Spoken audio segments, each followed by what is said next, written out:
Hello, I'm Dr. Jeanette Raymond, psychologist, psychotherapist, and relationship expert, here to talk to you about marriages that seem to go well for a number of years, and all of a sudden they hit a really bumpy patch, and it feels like neither party can get unstuck, no matter what way they try and communicate and approach each other and find the hurdles that they need to get past it. They continually end up in the same spot, beating their heads against brick walls and feeling like their marriage is about to crumble. And I'm going to tell you why that happens, how it happens, and what to do to try and get over this huge hump that feels almost impossible. But first I'm going to do it by giving you an example. And this example involves a couple who met when they were quite young, when they were in their mid to late teens, and both of them had difficult family histories. They didn't feel very secure in their families.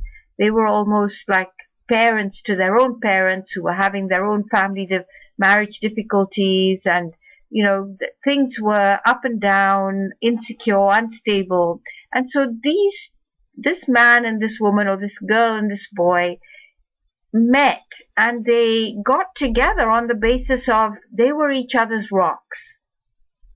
So Shelly, I'm going to call her Shelly, was able to rely on Steven because he was always there. He didn't tell her what to do. He didn't try and fix anything, but he was available to her to absorb the shell shock of seeing her parents quarrel, separate, come back together, her father having affairs, but her mother forgiving them, and she had to try and keep the family together. But nobody was taking care of her. She was the responsible one, but she didn't have anyone responsible to her. So Steven was the one who she could always count on to be there, a shoulder to lean on, to cry on, and just to know that somebody was there, that she mattered to someone enough that they would be there and not be in a world of their own and exclude her.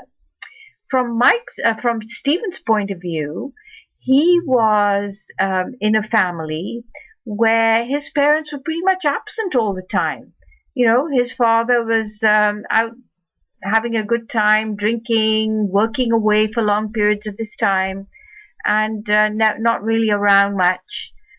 His mother worked a lot, but she also played a lot, and so she wasn't available either.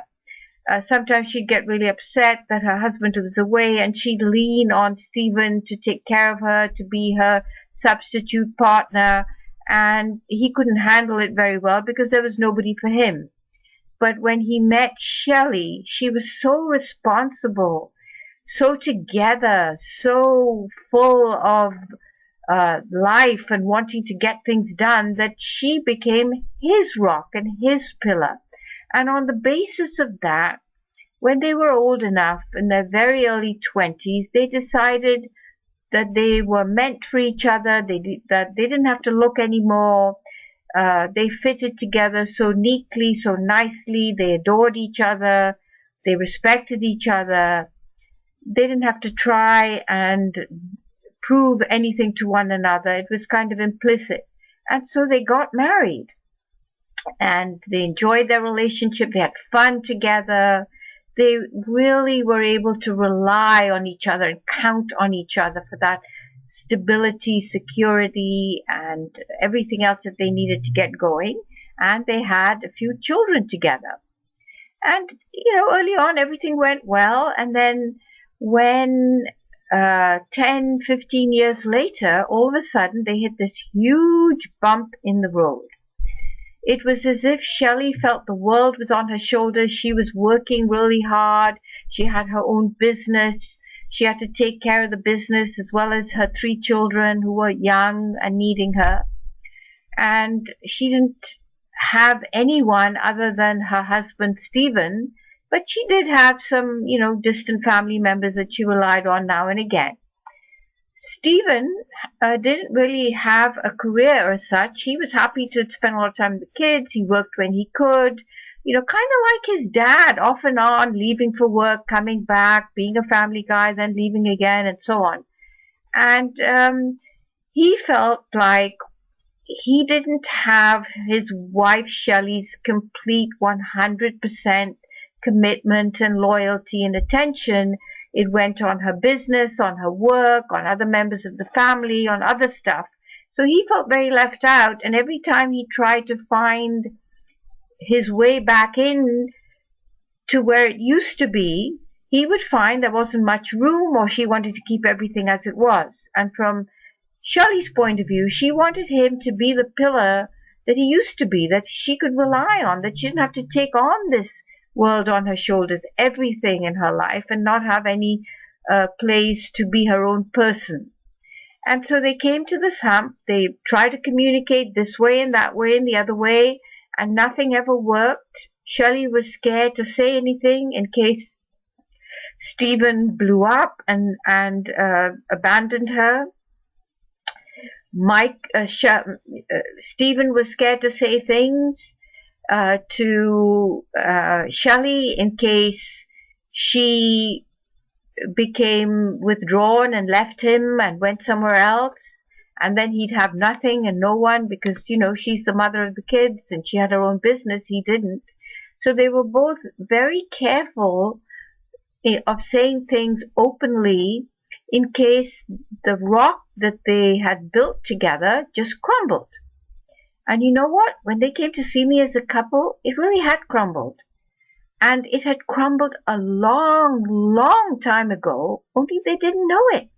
They were assuming it was still there, but it was a figment of their imagination. And what they'd been trying to do unconsciously was to try and make that fictitious rock that no longer existed work for them. But it was like putting money into an empty ATM machine. There was nothing there. They could not get blood out of stone, and that's what they were trying to do. So when they came to see me, I mentioned to them that maybe they were trying to use something that no longer existed, and that's why they were failing. It wasn't that they were bad people, or that they were trying to hurt each other, or create tension, or make each other feel insecure with the threat of abandonment, because both of them were feeling as insecure and unstable as the other, and both wanted that same old feeling of being each other's rocks, but they just didn't know how to do it in their current situation. So Shelly and Steven were trying to use their late teenage experience as the model for their marriage, and they were now in their mid-30s. Well, of course, it's not going to work because they're different people. They've matured. They have different responsibilities. They're not so entwined with their family of origin anymore. They have children. So they haven't really, refreshed their browser, so to speak, their marriage browser, and made new rules for their new relationship that were more fluid. They were trying to use something that was old and outdated and had no juice in it. So here's what I told them to do. I asked each one of them to, for themselves, describe what it is they wanted in their current marriage partner, not in their old marriage partner, but in their current one. Just name 2 things that they wanted and then come back and share it with me so that we could learn what they were, what they looked like, and how they could actually come to life in their new marriage. And Shelley started with, she wanted someone in her partner in particular to help her feel less burdened with all the responsibilities of business and home and keeping the family together.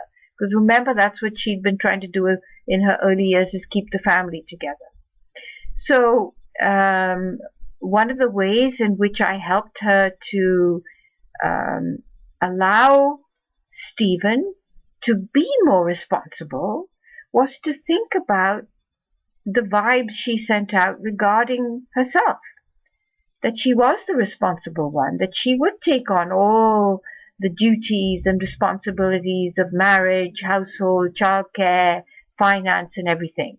That if that's the message she gave out, it was hardly any wonder that Stephen was not taking on his fair share of those responsibilities. So she had to be willing to let go of some of it and invite him to take some share in it so that they could work as a team. That was really hard for her, but that was her first job. I asked Stephen what he wanted from a partner in his current situation so that he would feel better about the marriage. And his response was that he wanted to feel like he was number one, that he no longer felt that, and it was making him feel very insecure, and he didn't feel like doing anything because he felt abandoned all the time. So then we looked at what he was doing in his marriage to be party to that kind of experience. And what he was doing was he wasn't really taking on, work seriously. He wasn't asking to be included in her work life and her child life. They were just doing it in a children's life, doing everything separately. And he wanted her to take her attention off everything and put it on him, even though he was dependent on her pretty much financially. And that wasn't something she could do easily.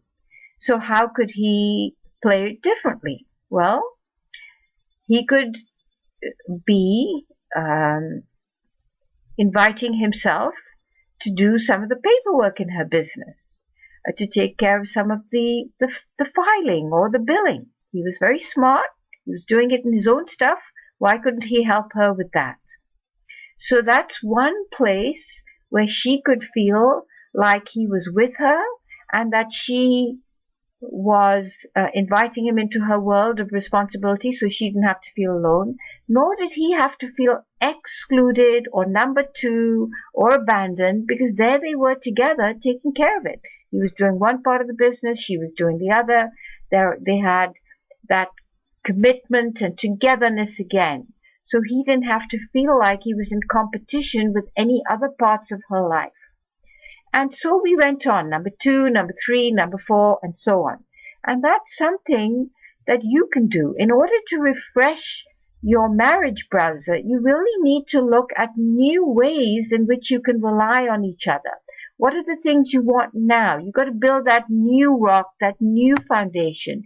You've got to make it more fluid, not as brittle as it was earlier on, because the original rock was based on insecurity, instability, fear, and clinging together out of fear.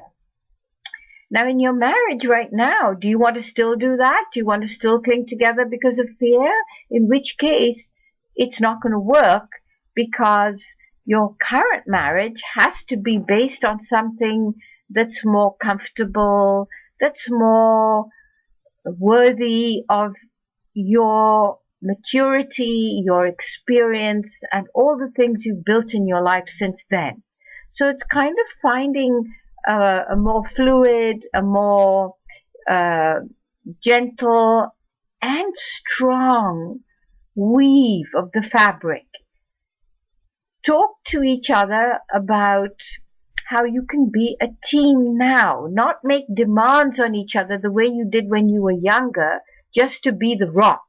Because if one person's a rock, the other person is putty, nothing, just leaning on the rock. Then it has to change again. Then the other person's the rock and the other person becomes putty. Well, then it's not a really true teamwork relationship where there's two people who have equal good minds, equally good experiences to call on, equally good creative thoughts. And when they come together, they become a third resource that you put into operation so that your world now becomes something that you can rely on, use, replenish, create from. But it comes out of both of you being rocks for the same purpose, not because it was compensating for something that one person didn't have in their early life versus what the other person didn't have in their early life. So I urge you to, if you're coming against this huge, big obstacle somewhere 10 years down the road in your marriage and you don't know why, it's probably because you need to refresh that button on your marriage browser, take a new look at it, look at the rules that you're operating under. Are they still the old rules which don't apply anymore? Are they still the old securities and instabilities and fears and dependencies? Okay, that's not going to work now. So let's make some new ones that are based on togetherness, equality, good experience, respect for one another, and teamwork.